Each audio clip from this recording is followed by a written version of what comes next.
पुराने वक्तों की बात है। किसी गांव में शेख अब्दुल लतीफ नाम के एक नेक बुजुर्ग रहा करते थे। उन शेख साहब के घर एक चांद सा बेटा पैदा हुआ, जिसका नाम उन्होंने इल्मुद्दीन रखा।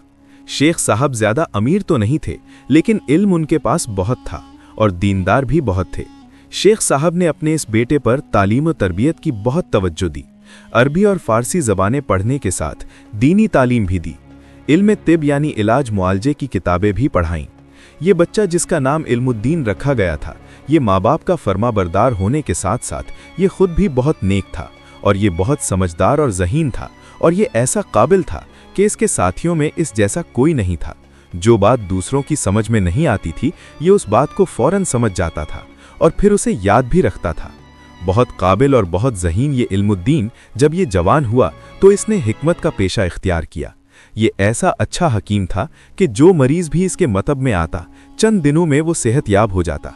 लेकिन क्योंकि जिस बस्ती में वो रहता था वो एक छोटी सी बस्ती थी, इसलिए उसे ज़्यादा आमदनी नहीं होती थी, बस उसका गुजारा ही हो रहा था। लेकिन चंद दिनों बाद अल्लाह की रहमत से उसकी ये गुर्बत भी दूर हो गई और वो ऐसे ऊंचे दर्जे पर पहुंच गया कि कम ही इतनी आसानी से लोगों को इतना ऊंचा दर्जा मिलता है। किस्सा ये था कि दूसरे मुल्क से आने वाले ताजरों का काफिला इसी गांव में ठहरा और इनमें से जो सबसे बड़ा ताजिर था वो बीमार पड़ गया, और इस कदर बीमार हुआ कि जान के लाले पड़ गए। जब तकलीफ ज्यादा बढ़ी तो उसके साथी किसी हकीम की तलाश में इस गांव में आ गए और इल्मुद्दीन को अपने साथ ले गए। मरीज को बहुत ज्यादा तकलीफ होने के साथ साथ उसकी बीमारी भी ऐसी थी कि किसी की भी समझ में नहीं आ रही थी। कोई कुछ कहता, कोई कुछ कहता, लेकिन हकीम इल्मुद्दीन देखते ही ये समझ गया कि ये ताजिर किस बीमारी में मुब्तला है, और ऐसी दवा उसके लिए तजवीज़ की कि वो एक दो बार खाने से ही अच्छा भला तंदुरुस्त हो गया। बहुत मायूसी की हालत में ऐसी खुशी हासिल हो जाए तो खुशी दुगनी हो जाती है। चुनाचे उस सौदागर के दूसरे साथी भी बहुत खुश हुए और हकीम इल्मुद्दीन को बहुत सारा इनाम देने के साथ साथ उसे एक अच्छा मशवरा भी दिया कि तुम हमारे साथ हमारे मुल्क आगरा चलो, उम्मीद है वहां तुम्हारी किस्मत का सितारा चमकेगा। इस छोटी सी बस्ती में रहे तो कौन तुम्हारी कद्र करेगा। ये मशवरा उनके लिए बहुत अच्छा था। हकीम इल्मुद्दीन ने यह फैसला कबूल कर लिया और सौदागरों के काफिले के साथ वो आगरा चला गया। उस दौर में मुगलों का बादशाह शहंशाह नूरुद्दीन हुकूमत कर रहा था और उसके दारुल हुकूमत आगरा को ऐसी रौनक और खुशहाली हासिल थी कि उस जैसा खुशहाल कोई और मुल्क नहीं था। सौदागरों की मदद से इल्मुद्दीन ने अपना एक मतब खोल लिया और वहां रहकर मरीजों का इलाज करने लगा। अपने गांव की निस्बत यहां पर उसकी आमदन बढ़ गई, लेकिन फिर भी ये एक आम हकीम ही था। इस शहर में बड़े बड़े नामी गिरामी हकीम अपना मतब चला रहे थे, लेकिन अल्लाह के भेद निराले हैं। जब वो किसी को फायदा पहुंचाता है तो गैब से उसके असबाब भी पैदा कर देता है। इस परदेसी हकीम के साथ भी ऐसा हुआ। जहांगीर की मलिका नूर जहां भी अच्छी भली थी कि अचानक उसके पांव में एक फोड़ा नमूदार हुआ और उस तकलीफ से उसका बुरा हाल हो गया। फौरन शाही तबीब और हकीम बुलाए गए। उन्होंने मलिका के पैर का मुआयना किया और आखिर में उन्होंने ये तय किया कि इस फोड़े को चीरा जाए, जिससे जहरीला मवाद निकल जाएगा और मलिका साहिबा तंदुरुस्त हो जाएंगी। जब मलिका के सामने हकीमों की ये तजवीज़ रखी गई तो मलिका ने साफ इनकार कर दिया और बोली, हम ये इजाज़त बिल्कुल भी नहीं देंगे कि मेरे पैर को जख्मी किया जाए। इन तबीबों को चाहिए कि कोई और इलाज तजवीज़ करें। हुक्मरानों की जिद मशहूर थी और मलिका नूर जहां तो वैसे भी बहुत बड़ा दर्जा रखती थीं। तारीख लिखने वाले आलिमों ने बताया है कि उस मुल्क में मलिका का ही हुक्म चलता था। बादशाह को जब इस बात का पता चला कि मलिका साहिबा पैर में चीरा नहीं डलवाना चाहती तो उसने भी हुक्म दिया कि तबीब इलाज के लिए कोई और तरीका तजवीज़ करें। अगर वो ऐसा न कर सके तो उन्हें सख्त सजा दी जाएगी। बादशाह का ये हुक्म सुनकर सारे हकीम और जराह बस सख्त परेशान हो गए और मलिका के पैर में जो फोड़ा निकला था उसका आखिरी इलाज यही था कि उसके पांव में चीरा डालकर वो जहरीला मवाद निकाल दिया जाए। इस परेशानी के आलम में किसी हकीम को इल्मुद्दीन का ख्याल आया, जिसकी शोहरत बढ़ रही थी। डरते डरते ये बात बादशाह से कही गई कि उस नए हकीम से भी मशवरा कर लिया जाए जो पंजाब से आया है और उसका बहुत नाम है। बादशाह ने ये बात मान ली और फिर इल्मुद्दीन को बुलाया गया। इल्मुद्दीन ने मलिका का पैर देखते ही इत्मीनान भरी आवाज में बोला, अगर मलिका साहिबा मेरी बताई गई बात पर अमल करें तो इंशाअल्लाह इनका पांव बहुत जल्द ठीक हो जाएगा। अंधे को क्या चाहिए, दो आंखें। जब हकीम इल्मुद्दीन ने ये बात कही तो मलिका ने उसकी बात फौरन मान ली कि हकीम इल्मुद्दीन जो बात भी कहेंगे हम उनकी बात पर अमल करेंगे। हकीम इल्मुद्दीन ने महल के खादमों को हुक्म दिया कि वो महल के सहन में इतना रेत बिछा दें कि जिसमें एक आदमी का पांव धंस जाए। ये काम फौरन कर दिया गया, लेकिन ये देखकर सब हैरान थे कि ऐसे खतरनाक मरीज के लिए ये कैसा इलाज है। शाही तबीबों ने दबे दबे अल्फाजों में यहाँ तक कहा कि ये हकीम ऐसे ही सबका वक्त ज़ाया कर रहा है, मलिका साहिबा को चाहिए कि वो हमारी बात को मान लें। लेकिन हकीम इल्मुद्दीन ने लोगों की मुखालिफत की कोई परवाह न की। जब रेत सहन में बिछा दिया गया तो हकीम इल्मुद्दीन ने मलिका से कहा, हुजूर अब थोड़ी सी तकलीफ ये कीजिए कि नंगे पांव सहन के एक सिरे से दूसरे सिरे तक जाइए।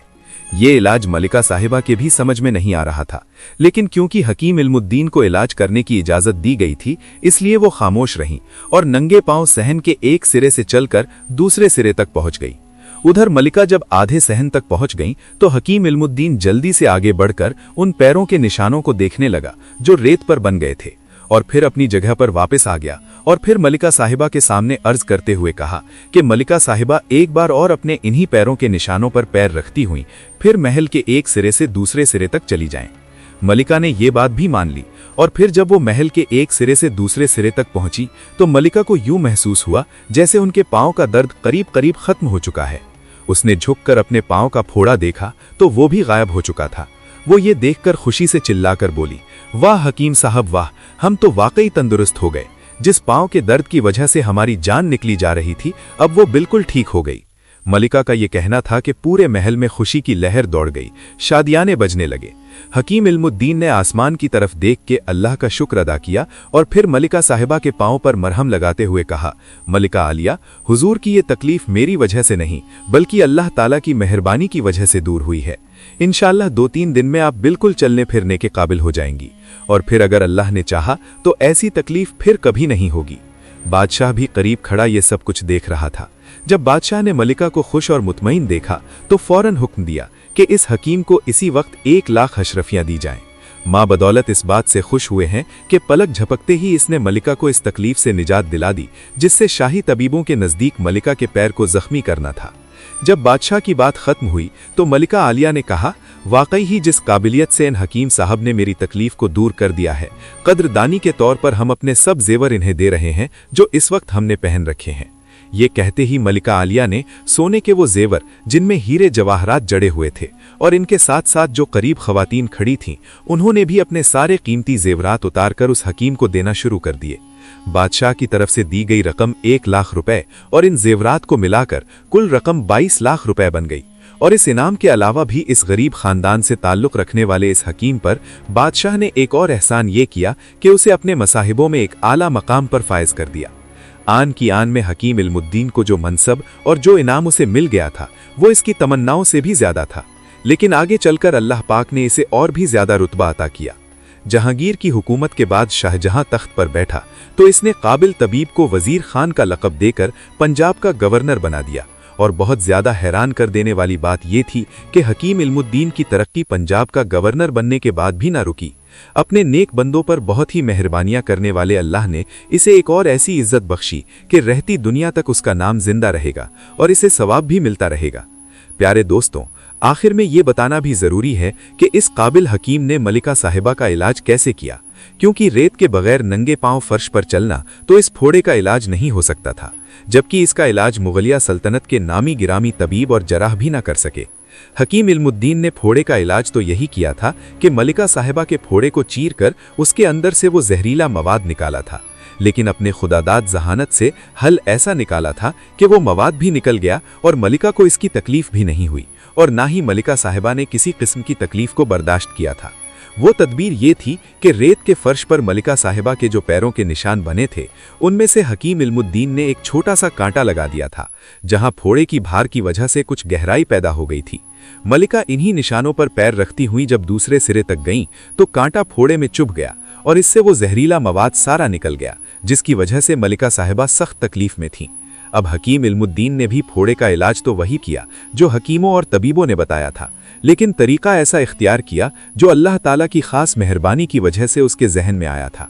सच है कि अक्ल की सच्ची रोशनी इंसान को अल्लाह की मेहरबानी से ही हासिल होती है, और ये रोशनी उन लोगों को जरूर बख्शी जाती है जो नेक और सच्चे रास्ते पर चलने का हसन अल बसरी कुरान एकेडमी के साथ कुरान सीखें। हम दुनिया भर में स्काइप, जूम और व्हाट्सएप के जरिए कुरान की तालीम देते हैं। हम मुब्तदियों के लिए कुरान तजवीद के साथ किरत कोर्स, कुरान तर्जुमा, कुरान हिफ्ज और तफसीर के कोर्सेज पेश करते हैं। قابل اور تربیت یافتہ فیمیل و میل اساتذہ کے ساتھ قرآن سیکھیں۔ ہمارے ساتھ شامل ہونے کے لیے جلدی کریں، ہماری ویب سائٹ وزٹ کریں hasanalbasriquranacademy.com، واٹس ایپ نمبر 030639703776۔